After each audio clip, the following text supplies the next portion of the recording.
Assalamualaikum warahmatullahi wabarakatuh. Saya Rangga dari Hukum Rimba Official. Kali ini kontennya agak sedikit berbeda. Jadi bukan di hutan, di sungai, ataupun mereview tentang binatang. Tapi kali ini saya akan membahas tentang bilhes. Ya, bilhes. Atau sering dijuluki dengan manusia ular. Kita akan bedah gimana sejarahnya atau awal mula bilhes bisa mengekstrak bisa ular dan bisa kebal terhadap bisa ular. Oke, langsung aja. Bilhes atau sering dijuluki manusia ular, julukan si manusia ular itu sendiri diambil dari keahliannya di bidang dunia reptil, khususnya ular. Bagaimana bisa dia selamat dari 170 kali akibat gigitan ular berbisa? Sangat tidak masuk akal untuk orang-orang pada umumnya. Jadi ini biodatanya. Bilhes dilahirkan 30 Desember 1910 dan meninggal di usia ke-100 tahun pada tanggal 15 Juni 2011. Bilhes adalah pemilik dan operator dari tahun 1947 hingga 1984 Miami Serpentarium, sebuah objek wisata di selatan Miami, Florida, tempat ia mengekstrak racun dari ular di depan pelanggan yang membayar. Jadi Bilhes ini memanfaatkan momennya ketika mengekstrak bisa ular untuk dijadikan ajang edukasi tentang cara mengekstrak dan mengambil bisa ular. Nah, setelah menutup Spentarium, ia membuka Miami Spentarium Laboratorium, sebuah fasilitas di Punta Gorda, Florida, yang memproduksi racun ular untuk keperluan medis dan penelitian. Hess mengekstrak racun dari ular berbisa sejak dia masih kecil. Jadi dia udah punya minat untuk memelihara dari masih kecil ya. Jadi minatnya ini mulai dikembangkan hingga bisa membuat eksperimen untuk dirinya sendiri. Hess secara fisik mengekstrak racun dari ular berbisa dengan memegang kepala mereka dan memaksa mereka untuk menggigit selaput karet yang menutup botol.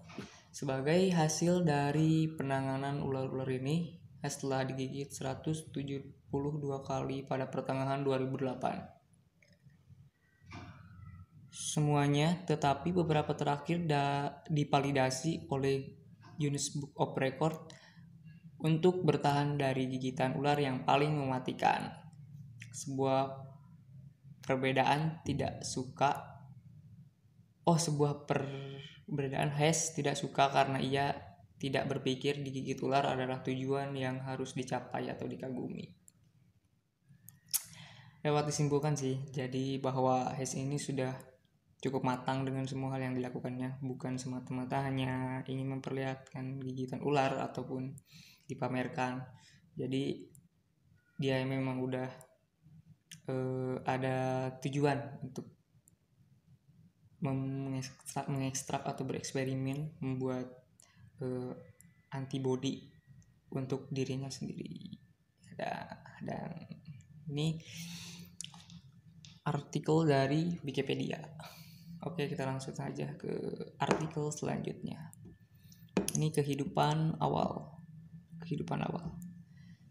Hess lahir di Paterson, New Jersey pada tahun 1010.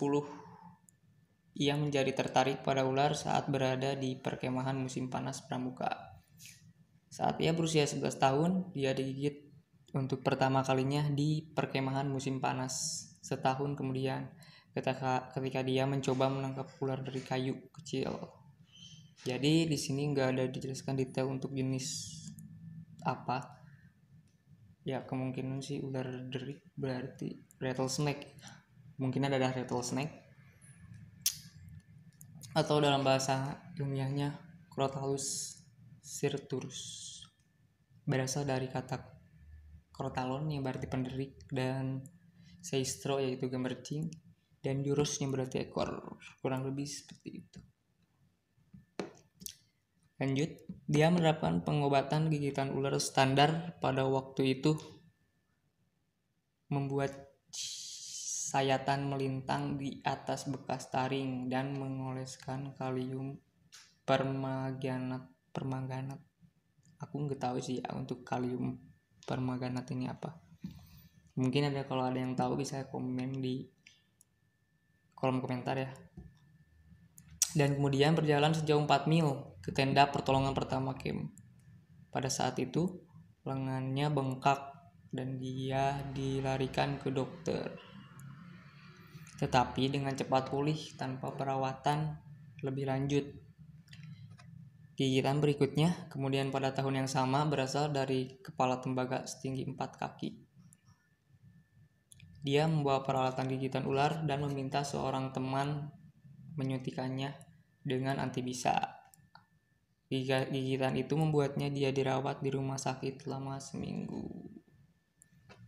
Hess mulai mengumpulkan ular dan setelah ditentang oleh ibunya diizinkan untuk menyimpannya di rumah.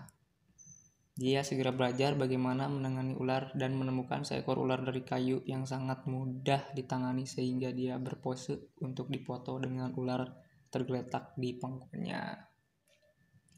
Dia mulai mengekstrak racun dari ularnya ketika ia berusia 15 tahun dan putus sekolah ketika berusia 16 tahun.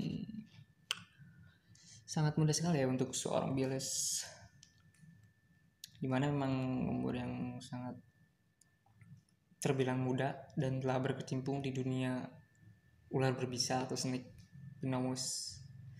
Setahu saya sih untuk di Indonesia hanya untuk orang berusia 21 tahun ke atas yang bisa memelihara ular berbisa atau hewan berbisa. Oke, lanjut ke pembahasannya. Sekarang karirnya ya, karir.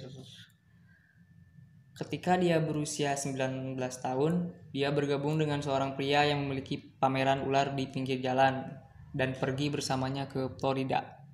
Saat berada di sana, dia akhirnya sekamar dengan seorang nonsen di tepi Everglades dan menjadi mahir dalam menangkap semua jenis ular.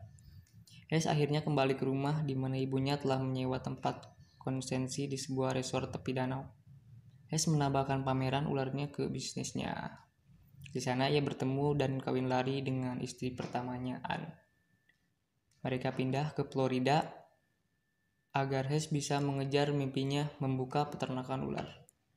Setelah istrinya hamil, Hess kehilangan pekerjaannya ketika spikisi tempat dia bekerja digerebek oleh agen IRS.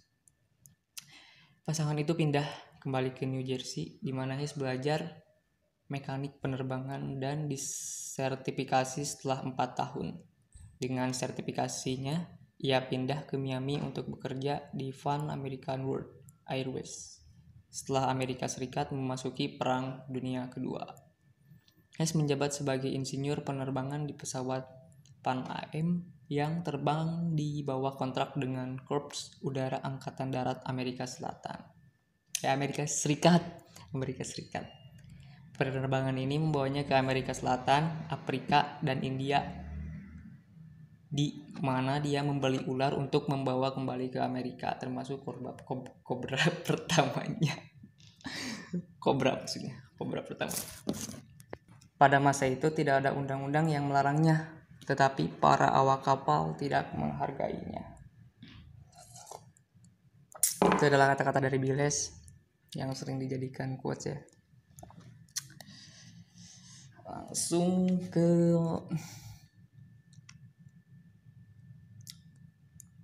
Spentarium. Pada tahun 1946, Hess memutuskan bahwa dia memiliki cukup uang yang ditabung untuk memulai peternakan ularnya.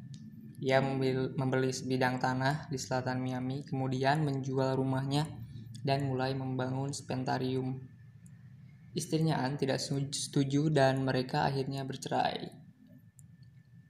Hayes mempertahankan hak asuh atas putranya Bill Jr. dan terus bekerja sebagai mekanik saat membangun Spentarium. Selama waktu ini Hayes bertemu dengan dan menikahi istri keduanya, Clarita Mathews. Spentarium dibuka pada akhir tahun 1947. Masih belum selesai. Selama 5 tahun pertama, Bill, Clarita, dan putranya adalah satu-satunya staf. Nah, Bill Jr. akhirnya pergi setelah kehilangan minat pada ular, tetapi tidak sebelum dia digigit ular berbisa keempat kalinya. Pada tahun 1965, Spentarium menampung lebih dari 500 ular di 400 kandang dan 3 lubang di halaman. Hayes mengekstrak racun 70 hingga 100 kali sehari dari sekitar 60 spesies ular berbisa. Segera setelah membuka Spentarium, Hayes mulai bereksperimen dengan membangun kekebalan yang didapat terhadap racun King Cobra, Indian, dan Cape Cobra dengan menyuntikkan dirinya. Maksudnya mungkin dengan menyuntikkan ke dirinya ya. Dengan jumlah racun yang secara bertahap meningkat yang telah diekstrak dari ularnya, sebuah praktik yang disebut Mitstridatism. Pada tahun 1954, Hayes digigit oleh kirait biasa atau kirait biru.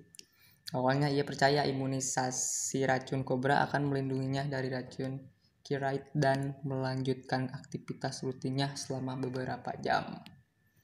Namun, racun itu akhirnya mempengaruhinya dan dia dibawa ke rumah sakit, di mana dia membutuhkan beberapa hari untuk pulih. Sebuah kirait anti racun dikirim dari India.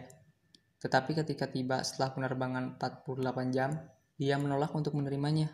Dia menerima gigitan kobra pertamanya kurang dari setahun setelah dia memulai program imunisasinya. Selama tahun 1950-an, dia digigit ular kobra sekitar 20 kali. Gigitan kobra pertamanya terjadi pada tahun 1962. Hayes juga digigit oleh seekor mamba hijau. Berkali-kali Hayes mendonorkan darahnya untuk digunakan dalam mengobati korban gigitan ular ketika antibisa yang cocok tidak tersedia. Lebih dari 20 orang itu pulih. Jadi si 20 orang ini tuh dikasih donor darah dari Bill Hayes ya. Jadi si darahnya ini udah mengandung kayak antibodi untuk melawan si bisa tersebut. Nah, jadi akhirnya Bill Hayes menyumbangkan si darah-darahnya untuk kebutuhan medis. Untuk di Indonesia sendiri sih antibodi atau serum hanya ada 4 jenis kalau nggak salah, 4 varian. Untuk 4 varian ini yaitu Rhodostoma, Trimeresurus albolabris, Cobra atau Najas Petatrik, dan Bungarus. Untuk Bungarus saya lupa entah Candidus atau Pastiatus, tapi kalau nggak salah sih Pastiatus ya. Nanti saya coba lihat lagi lah. Pada tahun 1949, ia mulai memasok racun ke seorang peneliti medis di University of Miami untuk bereksperimen dalam pengobatan polio. Percobaan memberikan hasil yang menggembirakan, tetapi masih dalam uji klinis. Pada tanggal 3 September 1977, seorang anak laki-laki berusia 6 tahun yang duduk di atas dinding yang mengelilingi lubang buaya dan aligator Spentarium jatuh ke dalam lubang, dan seekor buaya setinggi 12 kaki menerjang sejauh 10 kaki dan menangkap anak itu. Ayah anak laki-laki itu dan pria lain, Nicholas Coligno, melompat ke dalam lubang dan mengangkangi buaya Meskipun demikian, anak laki-laki yang babak belur dan tenggelam tewas. Insiden itu membuat Bill Hess sangat terguncang. Dia menembak buaya seberat 1.800 pon 9 kali dengan pistol Luger. Namun itu masih 1 jam sebelum dia mati. Sebelum ini, buaya telah hidup selama 20 tahun di dalam lubang tanpa insiden. Trauma mental Hess atas kematian bocah itu akhirnya menyebabkan penutupan spentarium di Scott Dixie Highway. Meskipun ayah anak laki-laki itu tidak menyalahkan Hess, atas kematian putranya, tapi Hess mengatakan kepada wartawan bahwa dia tidak ingin berurusan dengan spentarium dan bagaimanapun tidak akan ada lagi penampungan buaya di sana. Insiden itu tidak mengakhiri minat Hess dalam penelitian racun. Lanjut ke kehidupan selanjutnya. Hess menutup spentarium pada tahun 1984 dan pindah ke Utah selama beberapa tahun. Pada tahun 1990, ia pindah ke Punta Gorda, Florida dengan ularnya, di mana ia mendirikan laboratorium spentarium Miami. Tangan Hess mengalami kerusakan jaringan akibat racun yang berpuncak pada kehilangan jari setelah digigit ular berbisa Malaya pada tahun 2003. Akibat kerusakan tersebut, Hess berhenti menangani ular berbisa dan tidak lagi menyimpannya di fasilitasnya. Pada 2008, ia terus meminta istrinya menyuntikannya dengan sedikit bisa ular. Dalam Tren Florida Agustus 2008 wawancara, dia menyatakan, "Menua itu sulit. Terkadang ada merasa tidak berguna, tapi saya selalu merasa saya akan hidup selama ini. Itu instinktif. Saya selalu memberi tahu orang-orang bahwa saya akan hidup melewati 100." Mungkin di sini disebutkan melewati 100 itu artinya 100 tahun ya. Melewati 100. Dan saya masih merasa saya akan hidup. Apakah itu racunnya? Saya tidak tahu. Dilansir dari kata-kata tersebut sih bahwa Bill Hess yakin akan hidup lebih dari 100 tahun sih. Dan kenyataannya memang Bill Hess meninggal di umur 100 tahun. Ya, mungkin sedikit bingung juga ya, belum ada pembuktian tentang bisanya ini bisa berpengaruh tentang umur. Mungkin kalau opini saya sih karena anti bisanya itu kan cukup mengkontaminasi, jadi si darahnya ini, imunnya ini makin lama makin kuat ya, jadi sesuatu penyakit dari luar tuh susah buat masuk ke dalam tubuhnya, gitu sih menurut opini saya tuh. Oke, mungkin itu aja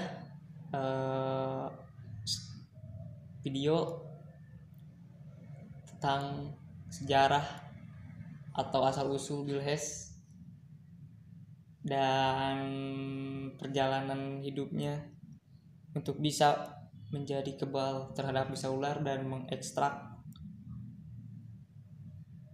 bisanya dengan